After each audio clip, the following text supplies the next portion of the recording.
출애굽기 22장 7절에서 15절 말씀을 근거로 언약 공동체의 질서를 지키는 성도 2라는 제목으로 하나님 말씀 증거하도록 하겠습니다. 하나님 나라를 향하여 출애굽기 강의 96번째 시간입니다. 오늘 본문 말씀은 불가항력적으로 다른 사람들에게 피해를 주었을 때 분쟁을 어떻게 해결하는지에 대한 방법에 대해서 말씀하고 있습니다. 어제와 오늘에 걸쳐서 이 하나님의 공동체, 하나님과 우리와의 관계에 대해서 이야기하고 있고, 오늘은 또 이웃과의 관계에 대해서 이야기하고 있습니다. 하나님과의 우리와의 관계는 어떤 관계입니까? 언약의 관계라는 것입니다. 하나님은 우리와 약속해 주셨습니다. 그리고 신실하신 하나님께서는 그 약속을 이루시기 위해서 우리와 함께 하시고 우리를 바른 길로 인도해 주신다는 것입니다. 그렇게 우리가 하나님의 부르심을 받았고 택하심을 받았다면은 우리가 그 모습을 가지고 그대로 세상을 살아가야 된다는 것입니다.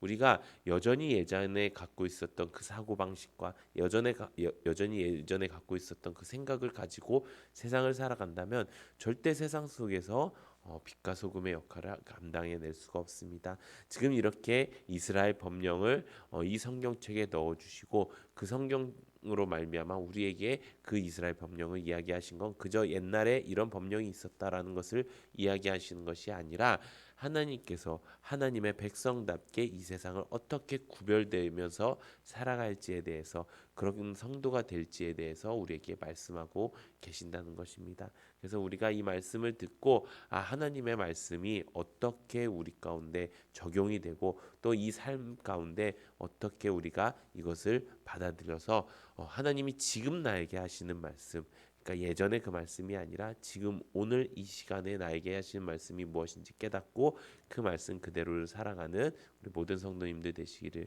예수님의 이름으로 축원합니다. 오늘 말씀은 어제에 이어서 그 물건에 대한, 재물에 대한 손괴죄에 대해서 이야기하고 있습니다. 어제는 고의적인 손괴죄, 또 부주의한 손괴죄에 대해서 이야기 드렸고요. 오늘 같은 경우에는 다른 사람의 물건을 맡고 있었을 때 손괴가 벌어졌을 때, 손해가 벌어지고 피해가 생겼을 때 어떻게 해결해야 될지에 대해서 말씀하고 있습니다. 이 말씀을 간단하게 말씀을 드리면요, 다른 사람의 물건을 내가 맡아놓고 있다가 그것을 도둑이 맞았으면 이것은 어제 말씀드렸던 이 고의와 부주의에 대한 재판으로 가는 것이 아니라 피해를 당한 것이기 때문에 그 맡은 사람에게 책임이 없다라는 것을 이야기해 주는데, 그냥 마냥 그건 내가 잊어버린 거고 도둑 맞은 거니까 나는 아무 그게 상관이 없어요라고 말을 한 것이 아니라, 이 물건을 맡은 사람이 거짓말을 할 수가 있잖아요. 자기가 써놓고 도둑 맞았어요라고 하면은 다 손해가 되는 거잖아요. 그러니까 그럴 때는 재판장이 수사를 해서 이것이 거짓이라는 것이 밝혀지거나 이것이 그 사람의 그 맡은 사람의 그 문제라고 밝혀지면은 2배의 보상을 하는 것을 법으로 정하는 말씀을 오늘 기록하고 있는 것입니다.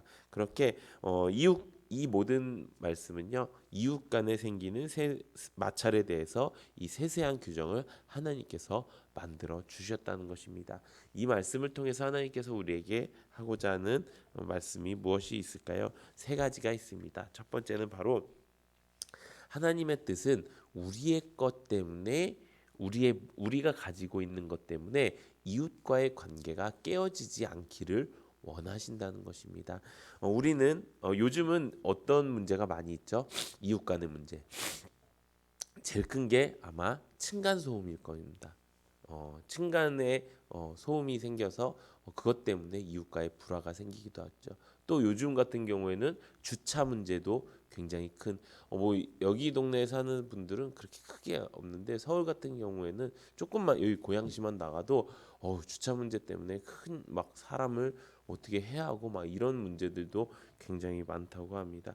그런 것처럼 여러 가지 이웃과의 사소한 시비비가 다퉈지는 이 다툼으로 인해서 엄청난 범죄가 일어나는 경우가 비일비재해졌다는 것입니다. 거의 그런 문제는 왜 생기는 것일까요? 그것은 내 권리를 찾으려 하기 때문에 생기는 거예요. 남이 내 권리를 침범한다. 내가 마땅히 누려야 할 그 권리를 다른 사람이 빼앗는다라고 생각하기 때문인 거예요. 그렇기 때문에 이런 문제가 점점 많이 생기는 이유는 사람들이 점점 더 개인주의화가 돼가고 있는 것이고요. 사람들이 점점 더 내 것 찾기에 바빠지면서 살아가고 있다는 것입니다. 이런 상황 가운데서 하나님께서 무엇을 원하신다고요? 이웃과의 관계가 깨어지지 않기를 원하신다고 말씀하시는 것입니다. 이웃과의 관계가 깨어지지 않게 하기 위해서 무엇이 필요할까요? 내 권리를 찾는 것이 아니라 내 사명을 찾는 거예요. 내 권리를 찾으면요, 내가 억울하고요. 내가 권리를 찾으면은 피해받는 것 같아요. 근데 내 사명을 찾으면은 그런 마음이 사라져요. 왜 그렇습니까? 내 사명이 뭐예요?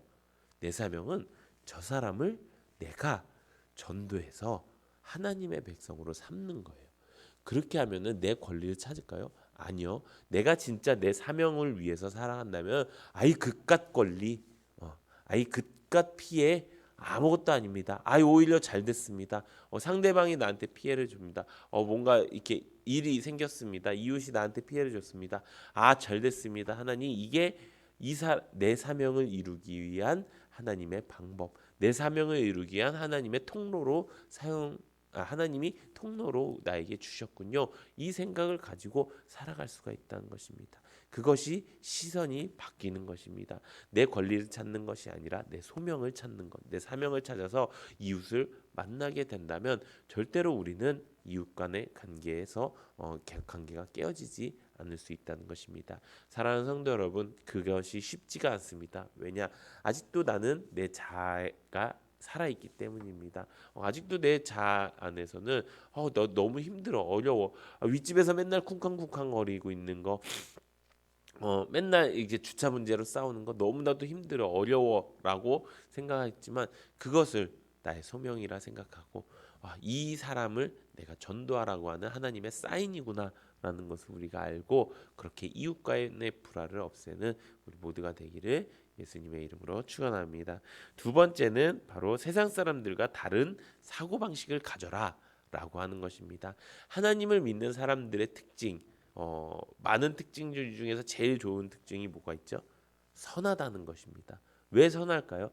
그냥 착하고 그런 것이 아닙니다. 그래서 옛날에는 그 선한 것이 굉장히 우리한테 강점이 됐어요. 그리스도인들에게 굉장히 강점이 됐어요. 그래갖고 하나님을 믿는다. 심지어 저같이 이제 목사다. 이라고 하면은 세상 사람들이 그냥 그게 신용이 되었어요. 이 목사님은 거짓말하지 않은 목사님은 이제 믿을 수 있는 분 이렇게 이런 신용이 되었어요. 근데 요즘은 어떻죠? 요즘은 하나님 믿는 사람들이 더해 라는 말들이 생길 정도로 이런 우리의 성품을 잃어버리게 되었다는 것입니다. 왜 그럴까요? 그것도 마찬가지로 내 자아가 이 세상을 살아가면서 그냥 종교 생활하는 그리스도인들이 너무나 많아졌기 때문이라는 거예요. 그냥 이거예요. 내 삶은 내 삶대로 살아가고 그냥 복받기 위해서 교회를 나오는 거. 그냥 내 삶은 내 삶대로 살아가고 마치 미국뿐만 아니라 뭐 다른 나라도 그렇지만 마치 내가 정신적으로 이제 좀 위안을 얻기 위해서 내가 정신적으로 좋은 말씀을 들으면은 좋은 영향력을 끼치기 위해서 이렇게 해서 교회를 다니고 이렇게 해서 그리스도인이 됐다라고 얘기하는 사람들이 너무나도 많다는 거예요. 그것은 나의 사고 방식을 바꾸고 하나님의 백성이 된 게 아니고요. 나의 사고 방식은 그대로인데 하나님이라는 그 종교성을 가진 것뿐이에요. 하나님이 원하시는 건요. 내 모든 것이 다 새롭게 되는 것을 원하시는 거예요. 내 생각과 내 지각과 내 지혜까지도 다 새롭게 되기를 원하시는 거예요. 그것이 거듭난 것이고 그것이 새로 태어난 거예요. 그렇기 때문에 하나님께서는요. 지식에까지 이르도록 새롭게 되기 원하시는데 그것이 뭐예요? 내 사고방식을 바꾸는 거예요. 어떻게 바꿀 수 있습니까? 이것입니다. 내가 만약에 누군가에게 손해를 입힐 수 있잖아요. 나는 손해 안 입히고 삽니까? 손해를 입힐 수 있어요. 근데 그것을 입혔을 때 그래 내가 손해 입혔으니까 피해 보상을 할게요. 이것이 아니라 내가 내 과실로 인한 손해 안에서도 가장 좋은 것으로 배상할 줄 아는 성도가 돼야 된다는 거예요. 그리고 그 어떤 일이 생겼을 때 그 결과만 보는 것이 아니라 동기와 과정을 함께 바라보고 과정이 만약에 그렇지 않다면은 충분히 용납하고 용서할 줄 아는 그런 선함이 우리 가운데 있어야 된다는 거예요. 만약에 세상 사람들과 똑같이 내가 이 정도 피해를 줬으니까 이 정도 내가 그 보상을 하겠습니다. 이런 식이 아니라 이 정도 피해를 줬는데 내가 너무나도 죄송하고 미안한 마음에 또 그런 마음에 내가 갑절을 갚겠습니다. 내가 10배를 갚겠습니다. 이렇게 하는 그 사고방식이 하나님께서 원하시는 사고방식인 거예요. 어떻게 그렇게 할 수가 있죠? 왜 그렇게 못해요? 우리에게 주신 그 모든 물질은 다 뭐라고요? 하나님이 주신 것이라고요. 하나님이 하나님의 백성답게 내가 살기 위해서 그것을 베푸는 데 있어서 하나님이 더 큰 것을 주시지 않을까요? 그것이 하나님 백성의 사고방식이라는 거예요. 이 사고방식은 누구를 닮은 거예요? 하나님을 닮은 거예요. 하나님은요, 아무런 값 없이 우리에게 사랑과 긍휼을 베푸셨어요. 근데 하나님이 지불하신 값은 뭐예요? 자기 독생자 예수 그리스도, 독생자 아들을 죽이시는 그 값을 치르신 거예요. 하나님도 그런 값을 치르셨는데 하나님의 백성으로 산다는 내가 그 정도 못하겠습니까? 내가 더 베풀 수 있는 사람, 내가 더 나눌 수 있는 사람, 내가 더 선을 행할 수 있는 사람이 되는 것이 하나님께서 원하시는 삶의 방식이고, 그것이 진짜 사고방식이 바뀐, 내 모든 것들이 바뀐 거듭난 사람의 모습이라는 것입니다. 우리가 이렇게 살아가는 은혜가 있기를 바랍니다. 마지막 세 번째는 이것입니다. 바로 하나님의 뜻대로 살아가는 것입니다. 하나님께서 이렇게 여러 가지 법령을 주신 이유는요, 내 뜻대로 이제 이 말씀대로 살아라고 하는 하나님의 방법이 있다는 거예요. 하나님의 이 재물에 대한 배상법은 그 다른 사람의 물질 또 나의 물질을 인정하고 보호해 주신 하나님의 원칙이 있어요. 제가 말씀드렸다시피 다 그냥 퍼주라는 게 하나님의 뜻이 아닌 거예요. 하나님의 뜻은 뭐예요? 우리가 하나님께서 주시는 것들을 잘 활용해서 하나님이 주시는 그 재물들을 잘 가꾸고 잘 증진시켜서 그것을 가지고 이웃에게 베풀고 그것을 가지고 내가 하나님의 축복을 누리면서 살라고 말씀하시는 거예요. 그냥 마냥 다 퍼주는 거, 그것은 선이 아니에요.